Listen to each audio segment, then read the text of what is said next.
J'ai voulu faire de la télé grâce à Marc-Olivier Fogiel. On ne peut pas plaire à tout le monde, c'est diffusé sur France 3. C'était le dimanche soir, c'était en direct. Et il se passait toujours un truc sur le plateau de Marco.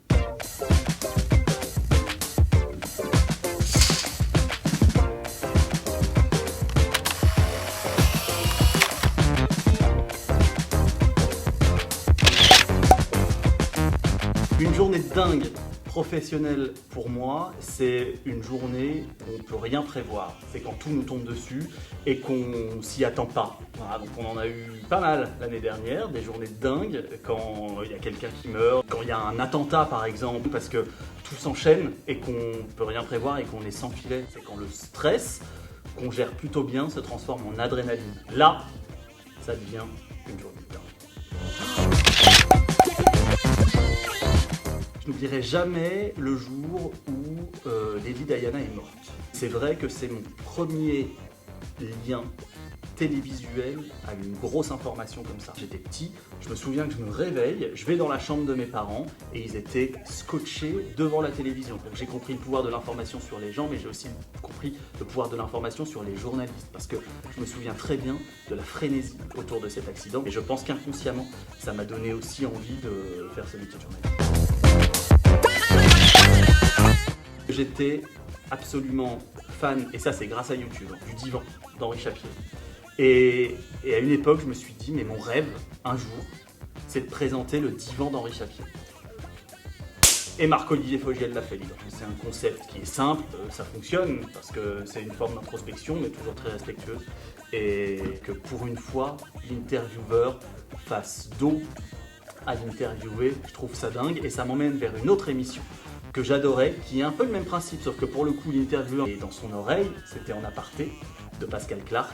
Tout le monde était surpris, et pourtant c'est rien, c'est juste une petite oreillette dans une oreille, mais cette voix qu'avait Pascal Clark, cette manière de leur murmurer des choses, on ne murmure jamais rien à une personne qu'on interviewe, au contraire, et elle murmurait. Et ça, c'était super.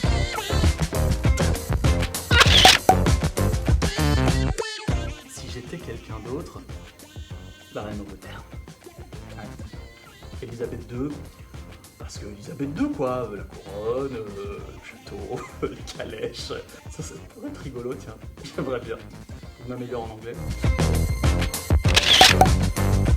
Alors mes plus beaux souvenirs d'enfance sont sans doute rattachés à une île qui s'appelle l'île Dieu, où j'y passais des étés absolument fabuleux, en famille, dans la nature, dans l'océan, dans une eau à 16 degrés, donc ça forge aussi le caractère. Hein. Et mes plus beaux souvenirs d'enfance, eh bien, ils sont sans doute entourés par l'océan Atlantique.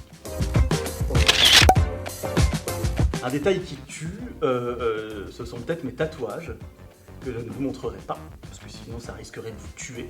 Mais j'en ai pas mal sur le bras, mais je les cache. Le tout premier que j'ai fait, je vous le dévoile, c'est la signature d'Arthur Rimbaud, puisque nous avons, lui et moi, enfin plus moi que lui d'ailleurs, les mêmes initiales, AR, et j'adorais Rimbaud, et j'adore toujours Rimbaud. J'ai toujours aimé la poésie, j'en ai écrit beaucoup, j'en ai lu encore plus que je n'en ai écrit, c'est peut-être pas plus mal.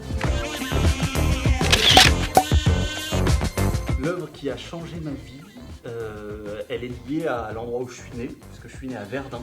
Cette œuvre, c'est Ceux de 14, de Maurice Genevoix, qui raconte évidemment l'enfer des tranchées. C'est un cimetière géant, ça te fait prendre conscience de l'importance de la littérature, ça te fait prendre conscience du témoignage, ça te fait prendre conscience du devoir de mémoire, et ça te fait prendre conscience surtout de notre responsabilité aussi à nous, journalistes. Il n'y a pas de place pour autre chose que la vérité.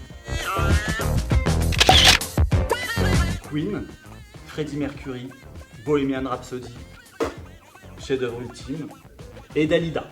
Voilà, ça n'a rien à voir, mais Dalida c'est Dalida, donc Dalida quoi.